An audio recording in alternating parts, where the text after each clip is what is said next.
it's a really common one that I see, usually on the breathing stroke as well. Yeah.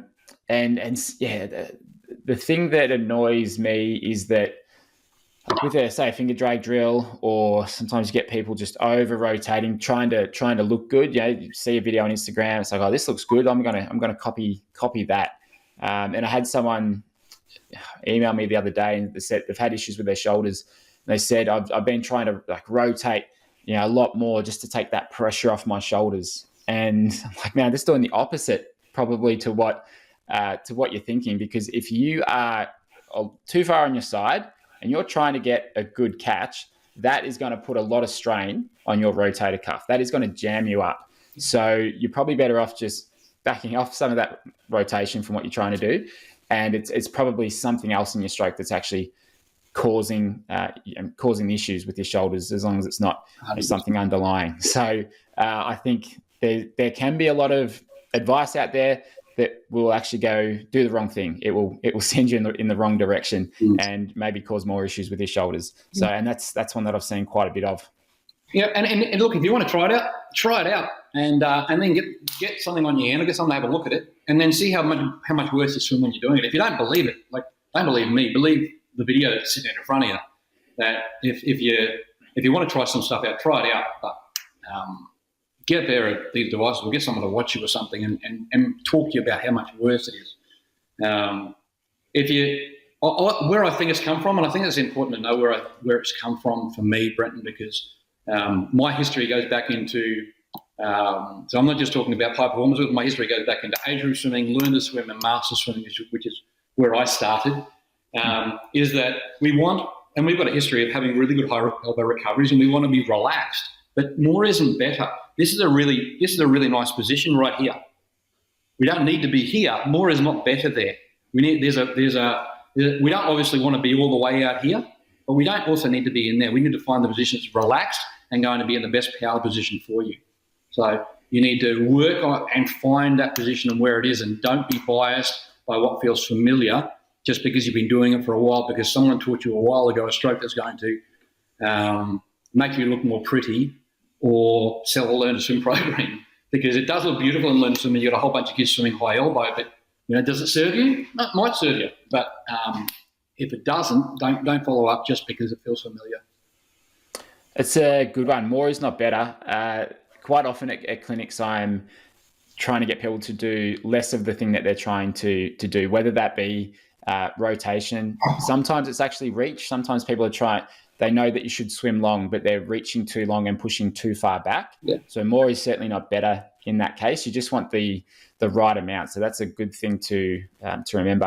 And actually, I had a guy on the weekend at a clinic, and he has a better high elbow catch position. If we define it, sort of elbow forwards, like vertical forearm, a better catch position than I've seen with many of the elite swimmers and triathletes that I've worked with.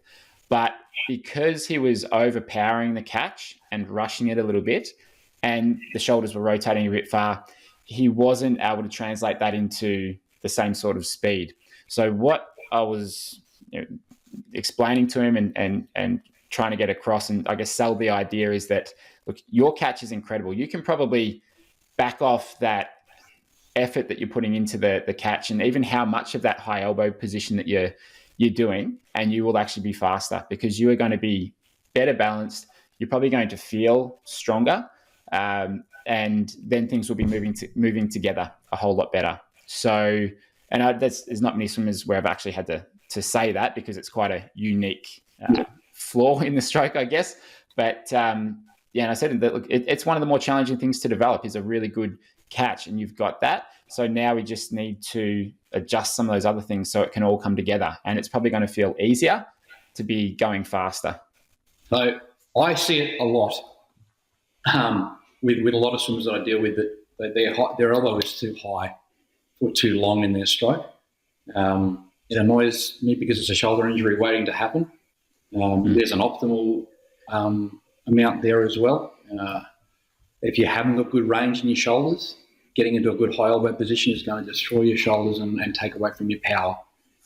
So there's an optimal range there too. You've got some people that are very flexible and very well connected that can probably set it up a bit higher. There's some people that are not very flexible and are not well connected and are not well balanced that can't afford to do it.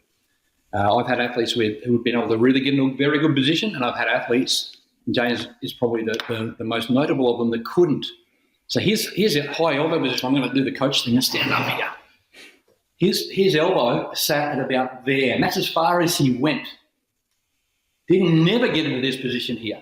Got to this position here. And that was as far as he went. That was his high elbow. But that worked fairly well for him. And there was a bit of criticism around the beginning. Oh, he's not got his elbow high enough.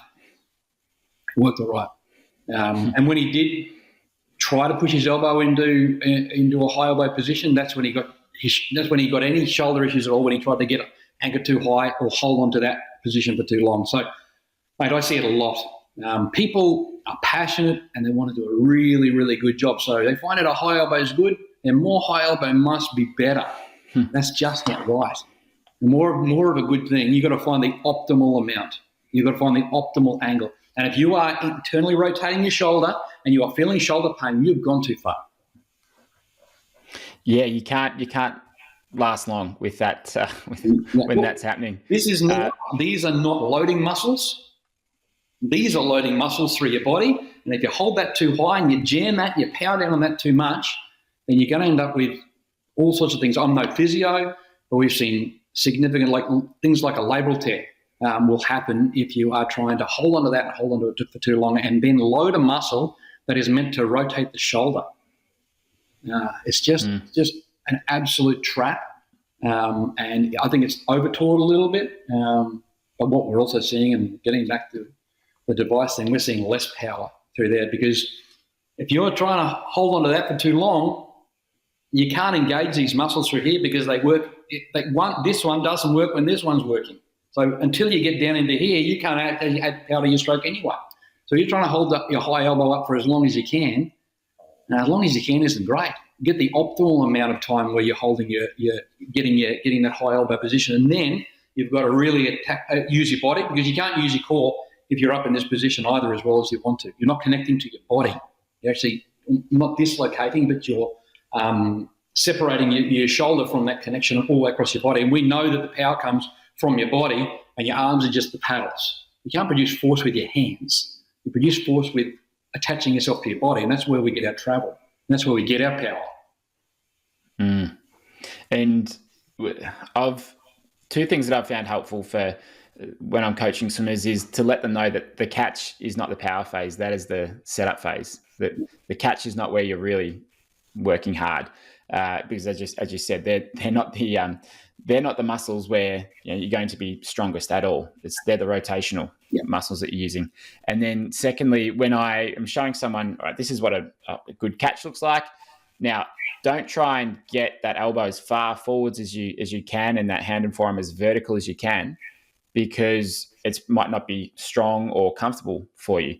Anywhere in that high elbow range with the elbow slightly forwards, if we're looking side on, that is fine. There are a lot of swimmers, speaking of James Magnuson, there are a lot of swimmers who are only just in that range, and that's fine. We just need to be anywhere in that range. Don't try and overdo it. And I remember watching, Shane Van Wendel, the Dutch open water swimmer, seeing some footage of her a couple of years ago now. And this was about a year or two before she had a shoulder injury.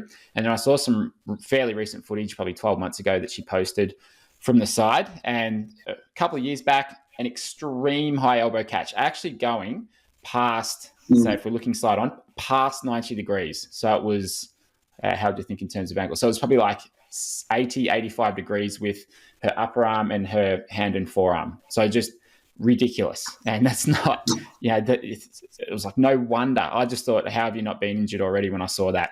But then seeing this more recent footage, still a great catch, but she's not going to as extreme a position. And I don't know her personally, so I'm not sure of what her injuries are like, but I would imagine with that less extreme catch, she's probably much better. And especially if you're doing 100K weeks with such an extreme position, it's just inevitable that you're going to get some shoulder injuries when it's something like that.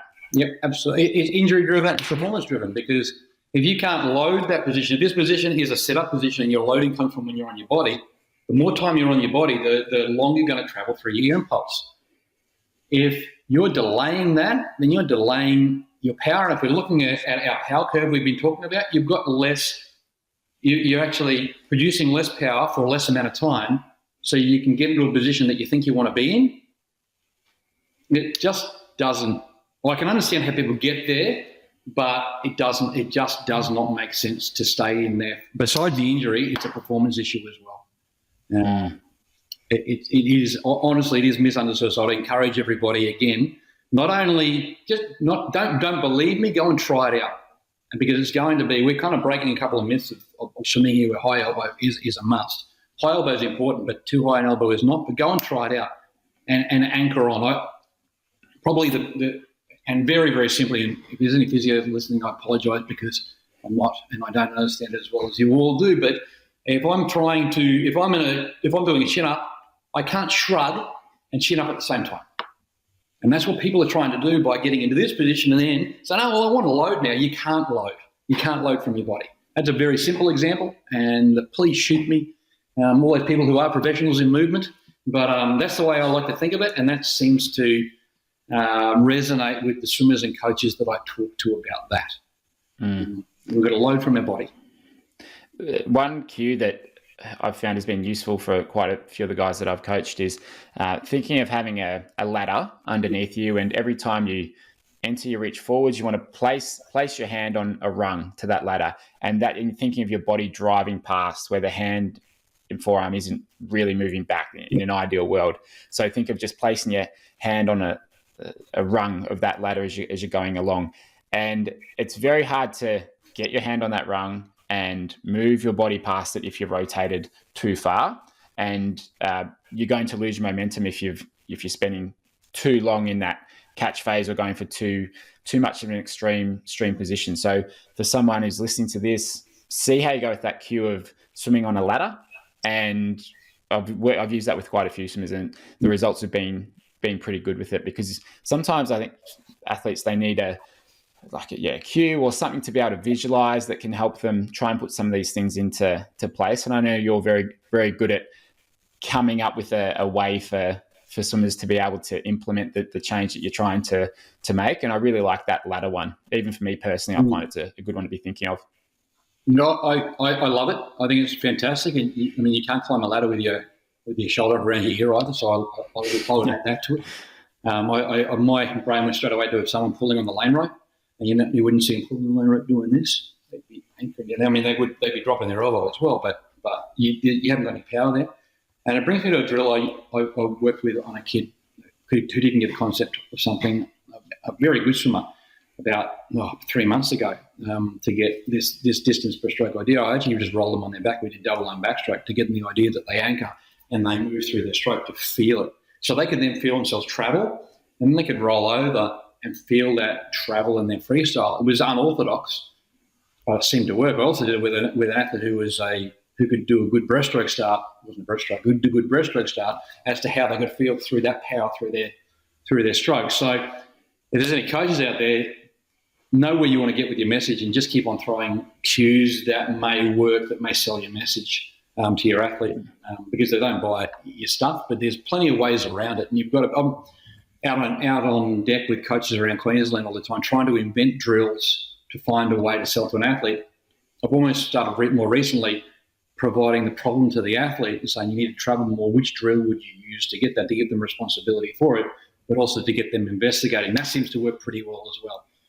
So a million ways to skin a cat, but I think if we can get our athletes charge of it as well, I think that's getting off track a little bit. That's a really good way to get them to buy in. Well, Brant, I said to you at the start, we'll go for about half an hour, and just let me know if you're good for time. You said you're good for time, and we've just rolled on to an hour. So I appreciate you being on the podcast, and love chatting to you. And time seems to just fly, because I've learned a lot from you, and I love to get your experience coaching for so many years, but working with just so many different athletes and different coaches, and seeing everything that's happening at the high performance level and down from that as well. So, Brant, it's been great having you on the podcast. This won't be the last time. I think we'll organise another one a few months down the track when you've had more experience working with coaches and athletes and the SwimBETTER devices as well, just to keep up to date, because I know a lot of the clients who I'm coaching are using them, and they're, and that they want to learn what's the best way to use this to swim better, to swim faster. And we're really starting to figure that out, which is exciting. So, Brant, I appreciate. Yeah, no problem. We're just starting to scratch the surface. I mean, really, we're just starting to understand how we can use these things. So it's exciting for coaching PD, understanding something we've never been able to do before. So thank you, Brent. It's been always, mate. It's always good to chat. We could go on for hours and hours if we had enough time in the day, but we just don't seem to. So thank you for your time too.